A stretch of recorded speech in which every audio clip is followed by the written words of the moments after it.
Ruth గ్రంథము 1వ అధ్యాయము. న్యాయాధిపతులు ఏలిన దినముల యందు దేశములో కరువు కలుగగా యూదా బెత్లెహేము నుండి ఒక మనుషుడు తన భార్యను తన 2 కుమారులను వెంటబెట్టుకుని మోయాబు దేశమున కాపురముండుటకు వెళ్ళెను.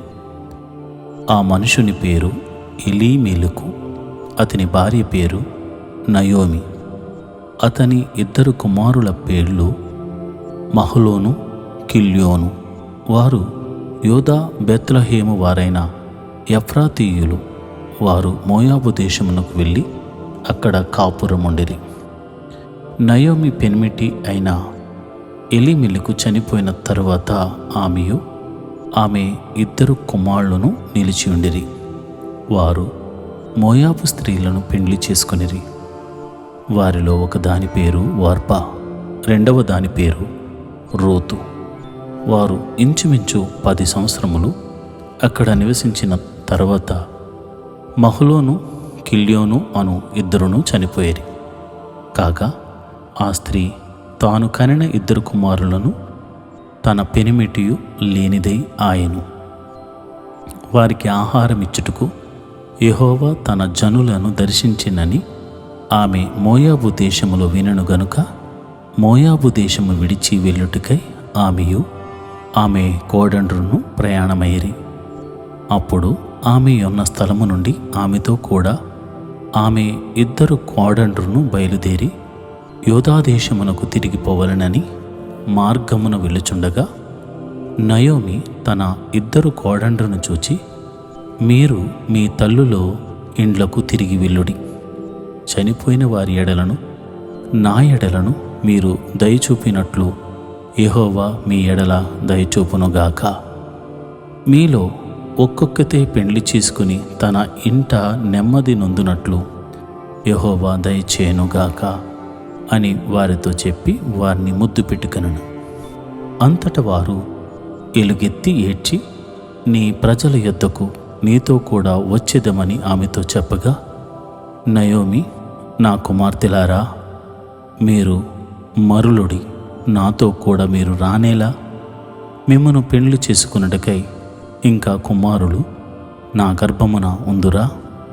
నా కుమార్తెలారా, తిరిగి వెళ్ళుడి. నేను పురుషునితో నుండలేని ముసలిదానెను. నాకు నమ్మిక కలదని చెప్పి ఈ రాత్రి పురుషునితో నుండి కుమారులను కనినను. వారు పెద్దవారగు వరకు వారి కొరకు మీరు కనిపెట్టుకుందురా. మీరు వారి కొరకు కనిపెట్టుకుని పురుషులు లేక ఒంటరి కత్తెలై ఉందురా. నా కుమార్తెలారా, అది కూడదు. యెహోవా నాకు విరోధి ఆయను. అది మిమ్మను నొప్పించినంతకంటే నన్ను మరి ఎక్కువగా నొప్పించినదని వారితో చెప్పాను. వారు ఎలుగెత్తి ఏడవగా ఓర్పా తన అత్తను ముద్దు పెట్టుకొనెను. రూతు ఆమెను హత్తుకొనెను. ఇట్లుండగా ఆమె, ఇదిగో నీ తోడి కోడలు తన జనుల యొద్దకును తన దేవుని యొద్దకును తిరిగిపోయినదే. నీవును నీ తోడి కోడలు వెంబడి వెళ్ళుము అనెను. అందుకు రూతు, నా వెంబడి రావద్దనియు నన్ను విడిచి పెట్టమనియు నన్ను బ్రతిమాలు కొనవద్దు. నీవు వెళ్ళు చోటకే నేను వచ్చేదను. నీవు నివసించు చోటనే నేను నివసించెదను. నీ జనమే నా జనము, నీ దేవుడే నా దేవుడు. నీవు మృతు పొందు చోటునే నేను మృతు పొందేదను. అక్కడనే పాతిపెట్టబడెదను. మరణం తప్ప మరి ఏదైనాను నిన్ను నన్ను ప్రత్యేకించిన ఎడల యెహోవా నాకు ఎంత కీడైనా చేయనుగాక అనెను. తనతో కూడా వచ్చుటకు ఆమెకు మనసు కుదిరినదని నయోమి తెలుసుకున్నప్పుడు అందును గురించి ఆమెతో మాటలాడుట మానెను గనుక వారిద్దరూ బెత్లెహేమునకు వచ్చే వరకు ప్రయాణం చేసిరి. వారు బెత్లెహేమునకు వచ్చినప్పుడు ఆ ఊరి వారందరూ వారి యొద్దకు గుంపు గూడి వచ్చి, ఈమె నయోమి గదా అని అనుకొనుచుండగా, ఆమె సర్వశక్తుడు నాకు చాలా దుఃఖము కలుగజేసెను గనుక నన్ను నయోమి అనగా మధురము అనక మారా అనగా చేదు అనుడి. నేను సమృద్ధి గల దానినై వెళ్ళి తిని యెహోవా నన్ను రిక్తురాలునిగా తిరిగి రాజేసెను. మీరు నన్ను నయోమి అని పిలువనేలా? యెహోవా నా మీద విరుద్ధముగా సాక్ష్యము పలికెను. సర్వశక్తుడు నన్ను బాధపరిచెను అని వారితో చెప్పెను. అట్లు నయోమియు ఆమెతో కూడా మోయాబీయురాలైన రూతు అను ఆమె కోడలను మోయాబు దేశము నుండి తిరిగి వచ్చిరి. వారిద్దరూ యవల కోత ఆరంభములో బెత్లెహేము చేరిరి. రూతు గ్రంథము 2వ అధ్యాయము. నయోమి పెనిమిటికి బంధువు ఒకడుండెను. అతడు చాలా ఆస్తిపరుడు. అతడు ఎలీమెలెకు వంశపు వాడై ఉండెను. అతని పేరు బోయజు. మోయాబీయురాలైన రూతును, నీ సెలవైన ఎడల నేను పొలములోనికి పోయి ఎవని కటాక్షము పొందగలనో వాని వెనుక పరిగి నేరుకుందునని నయోమితో చెప్పగా ఆమె, నా కుమారి పొమ్ము అనెను. కాబట్టి ఆమె వెళ్ళి పొలములోనికి వచ్చి చేను కోయేవారి వెనుక పొలములో ఏరుకొనెను. ఆ పొలములో ఆమె పోయిన భాగము ఎలీమెలెకు వంశపు వాడైన బోయాజుది. బోయాజు బెత్లెహేము నుండి వచ్చి, యెహోవా మీకు తోడై ఉండును గాకని చేను కోయేవారితో చెప్పగా వారు, యెహోవా నిన్ను ఆశీర్వదించును గాక అనిరి. అప్పుడు బోయాజు కోయేవారి మీద ఉంచబడిన తన పని వానిని చూచి, ఈ చిన్నది ఎవరిదని అడుగగా, కోయేవారు మీద నుంచబడిన ఆ పనివాడు, ఈమె మోయాబు దేశము నుండి నయోమితో కూడా తిరిగి వచ్చిన మోయాబీయురాలైన యవనురాలు. ఆమె నేను కోయేవారి వెనుకను పనల మధ్యను ఏరుకుని కూర్చుకొనుటకు దయచేసి నాకు సెలవిమ్మని అడిగాను. ఆమె వచ్చి ఉదయం మొదలుకొని ఇది వరకు ఏరుకొనుచుండెను. కొంతసేపు మాత్రము ఆమె ఇంట కూర్చుండెనని వాడు చెప్పాను. అప్పుడు బోయాజు రూతుతో, నా కుమారి, నా మాట వినము. వేరొక పొలములో ఏరుకొనుటకు పోవద్దు. దీనిని విడిచిపోవద్దు. ఇచ్చట నా పని కత్తెల యొద్ద నిలకడగా ఉండుము. వారు కోయు చేను కనిపెట్టు వారిని వెంబడించుము. నిన్ను ముట్టకూడదని యవనస్తులకు ఆజ్ఞాపించియున్నాను. నీకు దాహమగునప్పుడు కుండలు ఎత్తుకుపోయి పనివారు చేదిన నీళ్లు త్రాగుమని చెప్పాను. అందుకు ఆమె సాగిలపడి తల వంచుకుని, ఏమీ తెలిసి పరదేశినైన నా యందు లక్ష్యముంచునట్లు నీకు కటాక్షము కలిగెనో అని చెప్పగా, బోయజు, నీ పెనిమిటి మరణమైన తర్వాత నీవు నీ అత్తకు చేసినదంతయు నాకు తెలియబడెను. నీవు నీ తల్లిదండ్రులను, నీ జన్మభూమిని విడిచి ఇంతకు ముందు నీవు ఎరగని జనమునొద్దకు వచ్చితివి. యెహోవా నీవు చేసిన దానికి ప్రతిఫలమిచ్చును. ఇశ్రాయేలీయుల దేవుడైన యెహోవా రెక్కల క్రింద సురక్షితముగా నుండునట్లు నీవు వచ్చితివి. ఆయన నీకు సంపూర్ణమైన బహుమానము ఇచ్చునని ఆమెకు ఉత్తరమిచ్చెను. అందుకు ఆమె, నా ఏలినవాడా, నేను నీ పనికత్తెల్లో ఒక దానను కాకపోయినను నీవు నన్ను ఆదరించి నీ దాసురాలునగు నా యందు ప్రేమ కలిగి మాటలాడితివి గనుక నా ఎడల నీకు కటాక్షము కలుగనిమ్మని చెప్పాను. బోయజు భోజన కాలమున నీవిక్కడికి వచ్చి భోజనము చేసి చెరకలో నీ ముక్క ముంచి తినుమని ఆమెతో చెప్పగా, చేను కోయేవారి యొద్ద ఆమె కూర్చుండెను. అతడు ఆమెకు పేలాలు అందియగా ఆమె తిని తృప్తి పొంది కొన్ని మిగిల్చెను. ఆమె ఏరుకొనుటకు లేచినప్పుడు బోయజు ఆమె పనల మధ్యను ఏరుకొనవచ్చును. ఆమెను అవమానపరచుకుడి మరియు ఆమె కొరకు పిడికెళ్ళు పడవేసి ఆమె ఏరుకొనున్నట్లు విడిచిపెట్టుడి. ఆమెను గద్దింపవద్దని తన దాసులకు ఆజ్ఞాపించెను. కాబట్టి ఆమె అస్తమయము వరకు ఆ చేనిలో ఏరుకొనుచు తాను ఏరుకొనిన దానిని దొల్లకొట్టగా అవి దాదాపు 2 యవలులు ఆయెను. ఆమె వాటిని ఎత్తుకుని ఊరిలోనికి వచ్చినప్పుడు ఆమె అత్త ఆమె ఏరుకొనిన వాటిని చూచెను. ఆమె తిని తృప్తి పొందిన తర్వాత తాను మిగిల్చిన దానిని చూపించి ఆమెకిచ్చెను. అంతటా ఆమె అత్త ఆమెతో, నేడు నీవెక్కడా ఏరుకుంటివి? ఎక్కడ పనిచేసేతివి? నీ యందు లక్ష్యముంచిన వాడు దీవింపబడునుగాక అనగా ఆమె తాను ఎవని యొద్ద పనిచేసెనో అది తన అత్తకు తెలియచెప్పి, ఎవని యొద్ద నేడు పనిచేసితనో అతని పేరు బోయాజు అనెను. నయోమి బ్రతికి ఉన్న వారికిని చచ్చిన వారికిని ఉపకారము చేయటం మానని ఇతడు యెహోవా చేత ఆశీర్వదించబడునుగాక అని తన కోడలితో అనెను. మరియు నయోమి, ఆ మనుషుడు మనకు సమీప బంధువుడు, అతడు మనలను విడిపింపగల వారిలో ఒకడని చెప్పగా, మోయాబీయురాలైన రూతు అంతేకాదు, అతడు నన్ను చూచి తనకు కలిగిన పంట కోత అంతయు ముగించు వరకు తన పని వారి యొద్ద నిలకడగా ఉండుమని నాతో చెప్పెను అనెను. అప్పుడు నయోమి తన కోడలైన రూతుతో, నా కుమారి, అతని పనికత్తెల్లో కూడనే బయలుదేరుచు వేరొక చేనిలోని వారికి నీవు కనపడకపోవుట మంచిది అనెను. కాబట్టి యవల కోతయు గోధుమల కోతయు ముగియు వరకు ఆమె ఏరుకొనుచు బోయాజు పనికెత్తెల యొద్ద నిలకడగా నుండి తన అత్త ఇంట నివసించెను. రూతు గ్రంథము 3వ అధ్యాయం. ఆమె అత్త అయిన నయోమి, నా కుమారి, నీకు మేలు కలుగునట్లు నేను నీ కొరకు విశ్రాంతి విచారింపవలసిన దానను గదా. ఎవని పనికత్తెల యొద్ద నీవు ఉంటివో ఆ బోయాజు మనకు బంధువుడు. ఇదిగో, ఈ రాత్రి అతడు కళ్ళెమున ఎవలు తూర్పారబట్టింపబోచున్నాడు. నీవు స్నానము చేసి తైలము రాచుకొని నీ బట్టలు కట్టుకుని ఆ కళ్ళెమునకు వెళ్ళుము. అతడు అన్నపానములు పుచ్చుకొనుట చాలించు వరకు నీవు అతనికి మరుగై ఉండుము. అతడు పండుకొనిన తర్వాత అతడు పండుకొనిన స్థలము గుర్తెరిగి లోపలికి పోయి అతని కాళ్ళ మీదనున్న బట్ట తీసి పండుకొనవలెను.